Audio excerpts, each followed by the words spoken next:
Hey guys, it is me, the Emerald Sword. Welcome back to another video, where today I will be reviewing Dolores Claiborne for you all. So I've been wanting to get to Dolores Claiborne for quite a little bit now. And it is certainly an interesting book, as you will later discover in this video. And so basically some background information is that Dolores Claiborne actually has origins in the Misery movie. Because, Misery the movie is so good.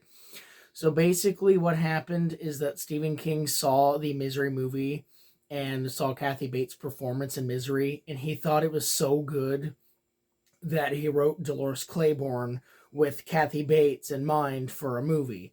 So anyway, this book was released in 1992, and Dolores Claiborne, the movie, was released in 1995, and guess who plays Dolores Claiborne in the movie?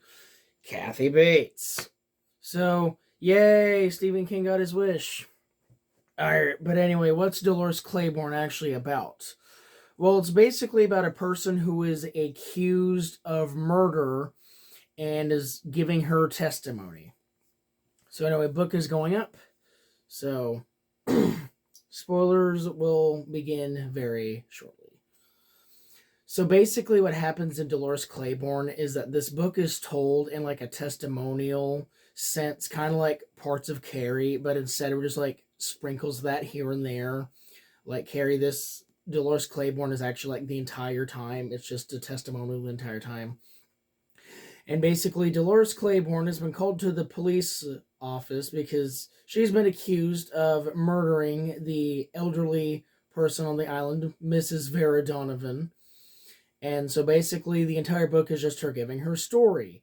So like she starts around in the middle about when she first started working for Vera Donovan.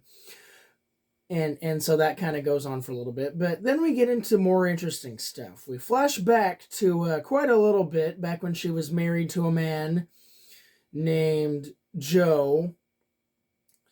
And so basically Joe is not a great guy.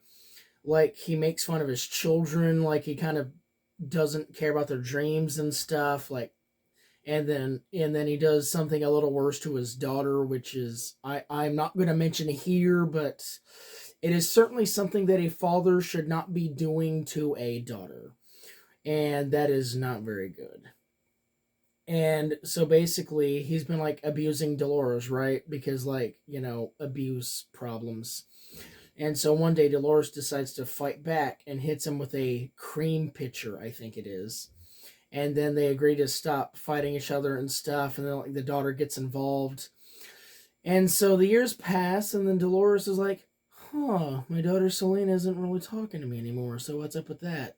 So she goes and finds her on a ferry and stuff. And then basically Selena like spills that like, okay, so when you hit Dad, it kind of bothered me, and so I've been kind of distancing myself from you, and then also he's kind of being weird with me, and that's kind of weird.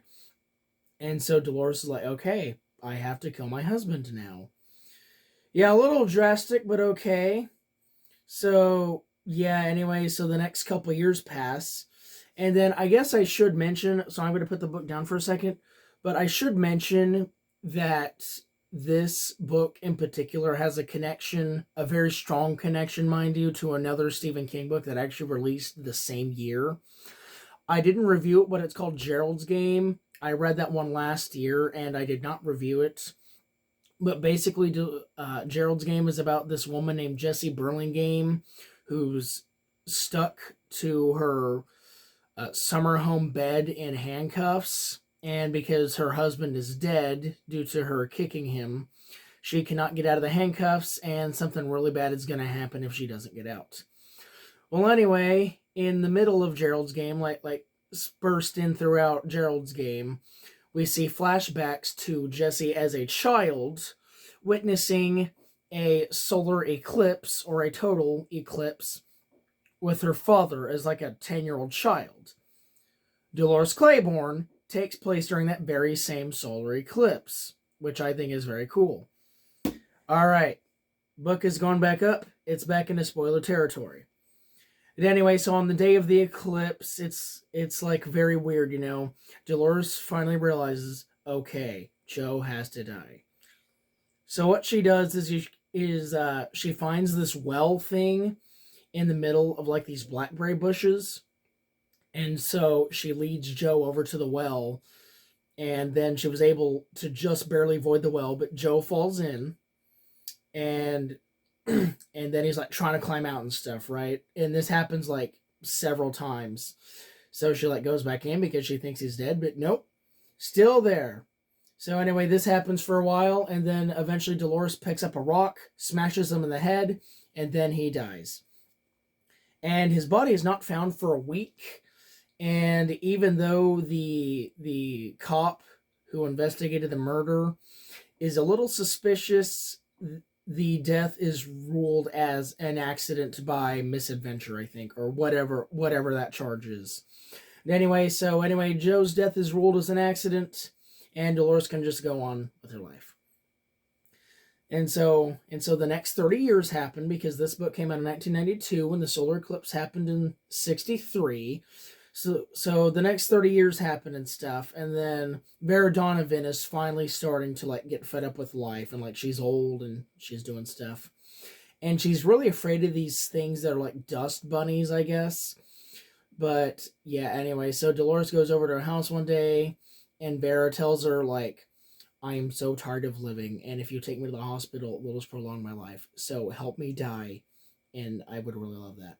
And Dolores is like, okay. She doesn't really want to murder this woman, but she's like, okay. So anyway, while doing other stuff, Vera Donovan finds the dust bunnies, gets out of her wheelchair, which is very impressive, runs, and then falls down the stairs. And so she also told Dolores Claiborne to get a rolling pin from, I guess, the kitchen or somewhere, and presumably to hit her over the head or somewhere to kill her.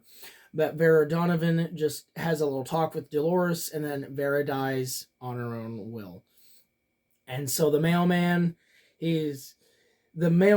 just comes by very suddenly right after that. And then he's very suspicious. So he tells Dolores to call the police. And then that leads us up to here. So Dolores has been talking for several hours now. This length of book, it's not incredibly long, but anyway, in the end, the last couple pages reveal that Dolores Claiborne has been cleared of any crimes. All right, spoiler section is over. So, Dolores Claiborne is a really interesting book, because I haven't really read a book that's entirely testimonial before. There were bits and pieces of that in Carrie, as I said, but this was like the entire book it's just her testimonial about what led her to the events of the book. And it's really interesting. It's like it goes through like 30 years of her life, and it even goes to a little bit before that. And like it tracks like her relationship with her husband and her children and Mrs. Donovan and all that stuff. And it's just really fun and stuff. And like, as I said, it's only this long. The audiobook was about 9 hours and 15 minutes, so it is certainly a breeze to get through. I finished it in 5, but I'm sure you could get through it in like 3 or maybe even 2 if you read fast enough. But yeah, so Dolores Claiborne is certainly a really fun book, and I have not seen the movie yet. Currently, I'm just about to as I'm filming this. But yeah, Dolores Claiborne is a really fun book. It's really short, and it has a lot of character growth, which of course doesn't surprise me because it's Stephen King. But overall, Dolores Claiborne is a really fun book and really good, that goes through a lot of family history. So I'd say that you should read it. But anyway, so yeah, those are just my thoughts on the book. If you have read the book, I would love for you to give me your thoughts, or if you haven't, just tell me if you actually want to read this book or not. But yeah, that's about all the time I have for you guys today. Be sure to like the video if you haven't, and subscribe to the channel if you haven't.